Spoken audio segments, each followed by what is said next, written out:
তামিম ইকবাল। অবশ্যই তামিম ইকবাল। তামিমের খেলা ভালো লাগতো, ওপেনিং করতাম। বাংলাদেশ আলহামদুলিল্লাহ জিতবে। খুবই ভালো লাগছে। এই প্রথম না, আমরা প্রতিবারই চেষ্টা করি আমাদের বাংলাদেশের যে ঐতিহ্য সেটা ধরে রাখার জন্য। আর এই কারণে মূলত যত কষ্টই হোক না কেন আমরা আসি খেলা দেখতে, আমাদের ভালো লাগে।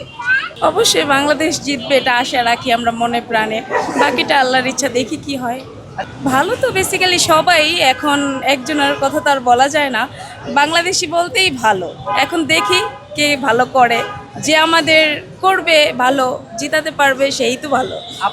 সবাই প্রিয় আমার, বাংলাদেশের যত খেলোয়াড় আছে সবাই প্রিয়। আমাদের বাংলাদেশের সেরা ওপেনার ছিল। মোটামুটি ক্রিকেট খেলা আমার খুব পছন্দ, এজন্য যারা ক্রিকেট খেলে পাড়ায় হোক বা যেইখানেই হোক, ক্রিকেটারদের আমার ভালো লাগে। তাদের কাছে প্রত্যাশা হয়তো বা এখন তো খেলতেছে না, কিন্তু একটা সময় তো খেলছে, বাংলাদেশের জন্য লড়াই করছে। সেই ক্ষেত্রে সে খেলুক আর না খেলুক, ভালো লাগাটা অ্যাকচুয়ালি শুধু আজকের না, এটা বহুকাল ধরে। সে খেললেও ভালো লাগে, না খেললেও ভালো লাগে। খেলছে তো একটা সময় তো বাংলাদেশের বিরুদ্ধে সে অন্য দেশের বিরুদ্ধে বাংলাদেশের প্রেজেন্ট হয়ে লড়াই করছে। সেই ভালো লাগা থেকেই ভালো লাগে, খেলুক বা না খেলুক।